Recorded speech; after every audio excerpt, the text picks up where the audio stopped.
My parents transferred the family shop to my sister's husband. That sentence burned behind my eyes as I stood alone under the flickering lights, oil still on my hands. 10 years of 80-hour weeks gone. Everyone expected me to fight, to shout, to beg. I didn't. I washed my hands, hung my apron, and walked into the snow without a word. They thought I'd finally broken. But a week later, when Dad called panicked about our biggest client leaving, I answered calmly, "Let the air handle it. Sometimes silence isn't weakness. It's the sound of someone reclaiming everything they were owed." When I was 22, my father, Daniel Rowan, handed me a pair of safety goggles and said, "This is your inheritance, learn to earn it." That was 10 years ago. Since then, I've spent most of my life under the white buzz of factory lights, surrounded by the hum of machines older than I am. I ran the first shift, the night shift, and sometimes both. My fingerprints were etched into every control panel in that shop. The building smelled like metal and burnt oil. In winter, our breath fogged inside. In summer, the air shimmered with heat. Still, I loved it. I thought I was protecting something my grandfather Arthur Rowan had built with his own hands back in 1970, a legacy of precision, sweat, and pride. He used to tell me steel remembers the hands that shape it.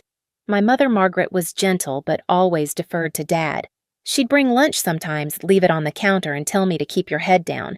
"Your father just wants the best for you." My older sister Jenna was the opposite. She preferred glossy offices and conference calls. She married Mason Pierce, a self-proclaimed business strategist who wore polished shoes in a place where the floor never stayed clean. When Mason joined the company to modernize operations, my father introduced him as the future of Rowan Metal Works. I smiled and shook Mason's hand, still in my grease-stained gloves. His grip was soft. At first, it didn't bother me. I believed in the long game. I believed my family saw the hours, the burns, the late-night repairs no one else would do. I believed loyalty had a weight that couldn't be ignored, but small things started to shift. Mason began taking pictures beside the machines, posting captions like "proud to lead our talented team into the next era." My father shared every post. My mother commented with hearts. No one tagged me. Then came the new truck for Mason Company, issued spotless, custom detailed. Dad said he needs reliable transport for client visits. I still drove the 20-year-old pickup that coughed in second gear. One evening, as I shut down the mills, Mason walked by in his pressed shirt, scrolling on his phone. He looked up, smiled faintly, and said, "Don't stay too late. Optics matter." He left before I could answer. I remember staring at the red digital readout of the CNC machine, thinking how numbers never lied. They did what you told them to do. Humans were different. By the time the first snow fell that year, I'd started counting what wasn't said. The silence at dinner, the missing thank yous, the quiet shifts in power that no one wanted to name. And somewhere under the constant hum of the machines, I began to hear something else. Something breaking. It was around March when Mason's presence stopped feeling temporary. His name started showing up in company emails, not as marketing consultant, but as operations director.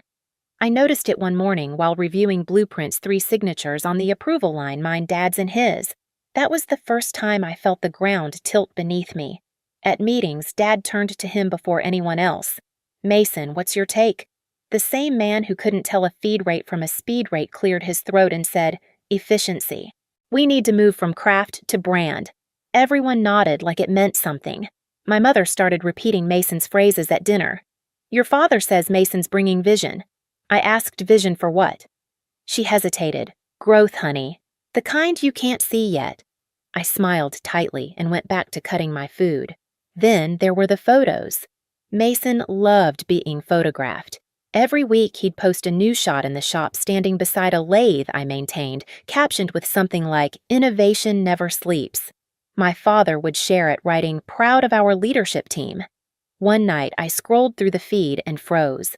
There it was. Mason standing in front of my workstation, the one my grandfather built by hand, with the caption, "Continuing the Rowan legacy."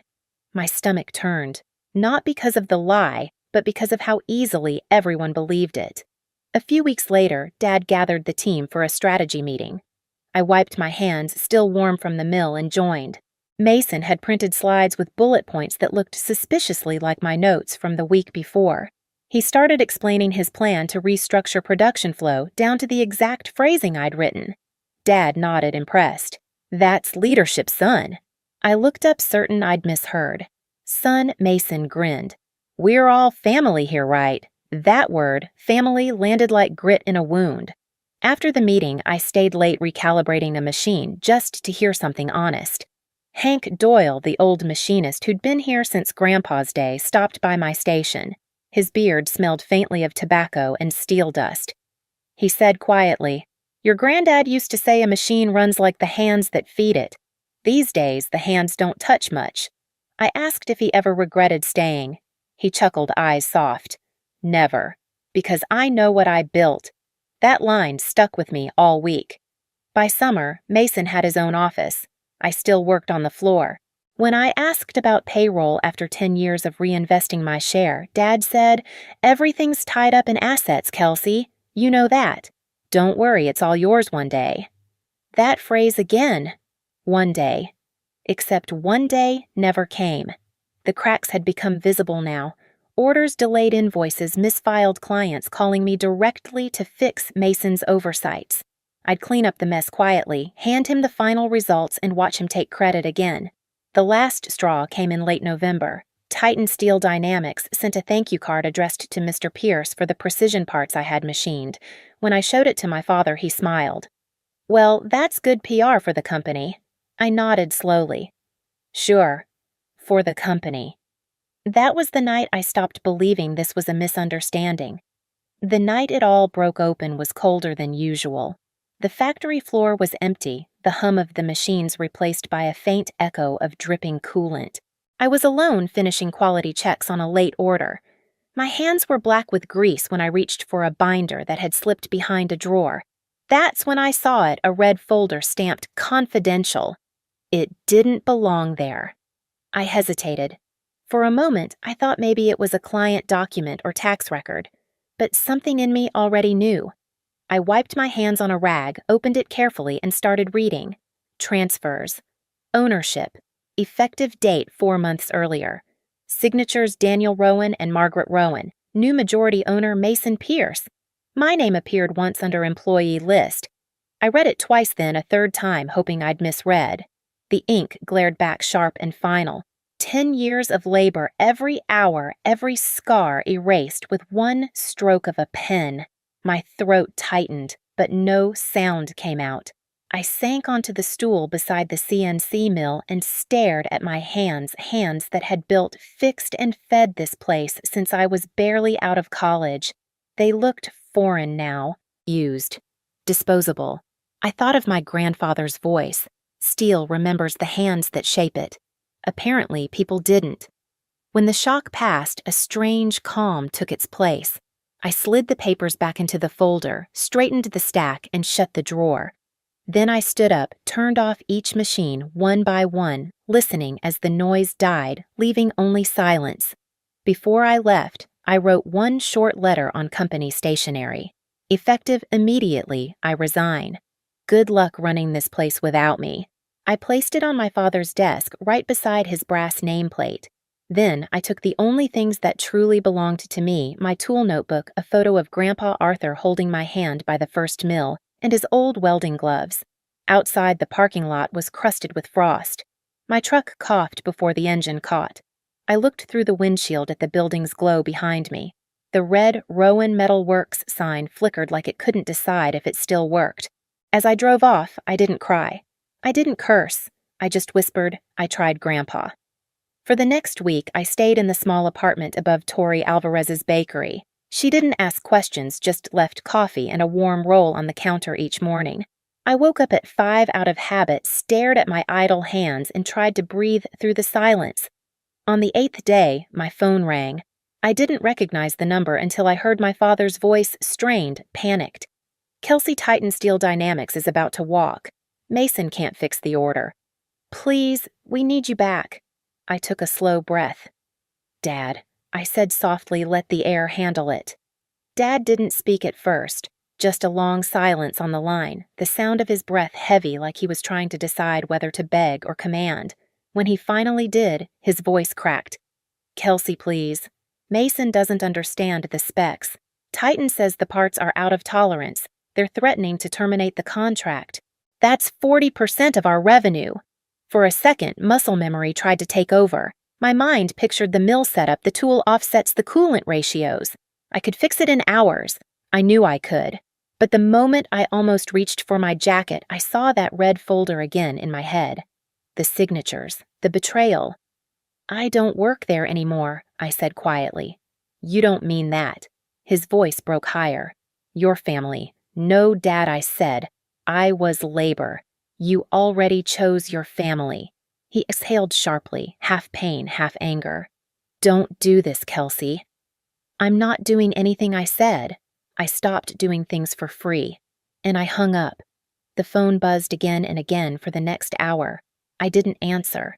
I just sat in the small kitchen staring at my calloused hands in the quiet satisfaction of doing nothing for once.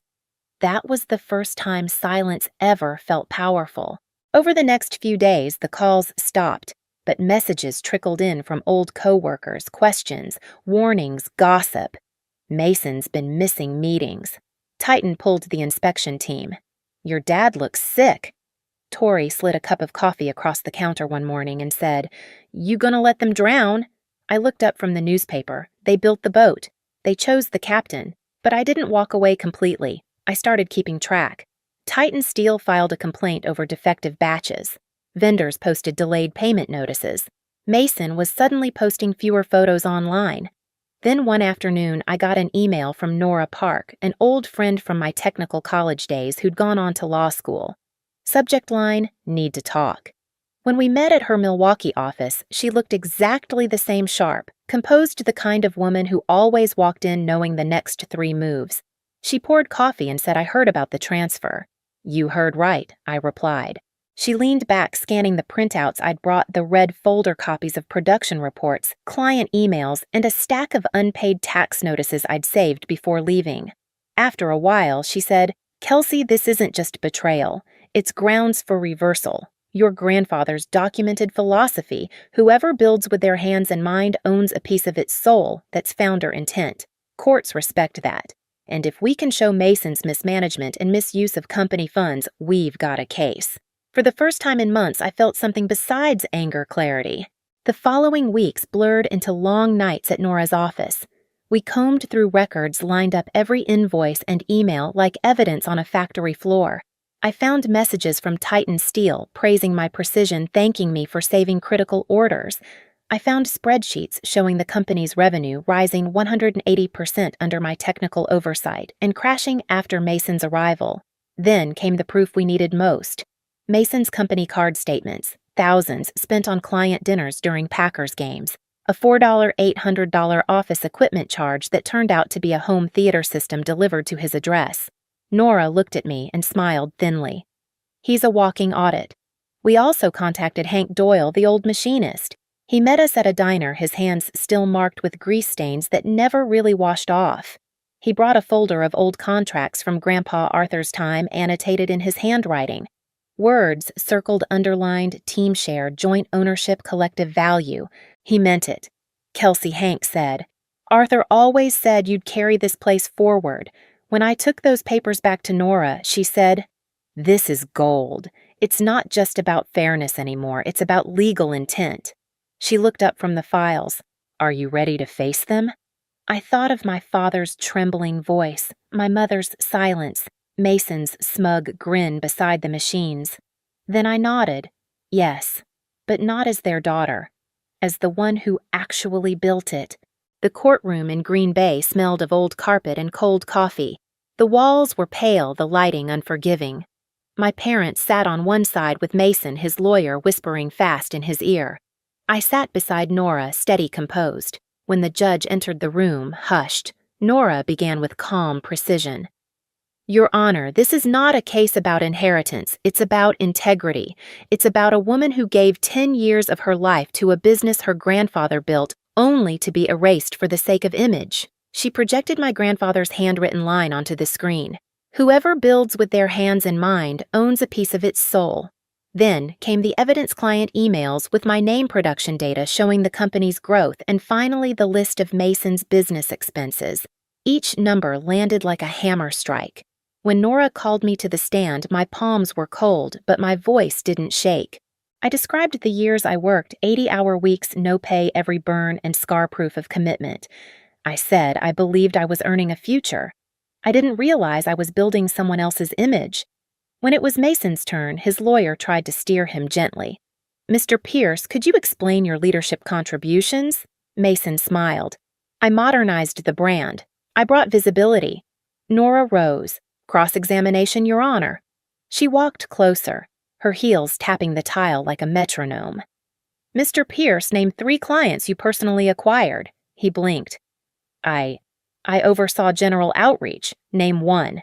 He hesitated. "I'd have to check the database." "All right, describe how to set up a CNC mill for a titanium run." He frowned. "That's not my area of focus." Nora turned to the judge. "He owns a machining company, Your Honor." The gallery murmured. My father rubbed his forehead. My mother's eyes dropped to her lap. Nora continued. "Mr.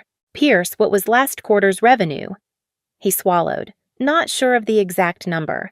"So, to summarize," she said calmly, "you can't name your clients, don't understand your product, and don't know your financials, but you call yourself a leader."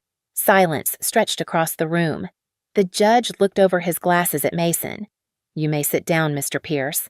I watched the confidence drain from his face like oil from a cracked line.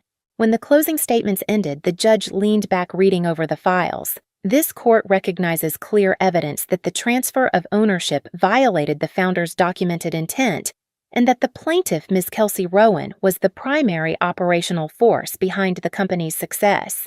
Conversely, Mr. Pierce's financial misconduct disqualifies him as a responsible successor." He paused. "The transfer is hereby nullified. The company will be liquidated and the remaining proceeds divided equally between Ms. Kelsey Rowan and Ms. Jenna Pierce." A gavel struck. Final. My father's shoulders slumped. My mother looked years older. Mason sat frozen eyes blank. Nora leaned toward me and whispered, "You won." But I didn't smile. Winning didn't feel like triumph. It felt like clean air after years of smoke. Outside, the sky was pale and cold. I stood on the courthouse steps, watching my breath rise like steam and fade. For the first time in my life, I wasn't attached to the hum of a machine or the weight of family duty. I was just free. Justice hadn't roared, it had whispered, and that whisper was louder than anything they'd ever said. 2 months later, the settlement money appeared in my account, $62,700 after debts and legal fees. It wasn't wealth, it was oxygen. Enough to breathe to begin again. I rented a small industrial space on the south edge of Green Bay, bare concrete floors, cracked windows, an echo that felt like possibility. I scrubbed the walls myself, repainted the doors, and installed 2 used CNC mills I bought from an auction. I named the place Rowan Steel Core. I didn't want to resurrect what was lost. I wanted to rebuild it on truth. At dawn, when the first spindle came to life, the sound made my chest ache. It was the same hum I'd grown up with, but this time it belonged to me. One afternoon, my phone rang. The caller ID read Titan Steel Dynamics.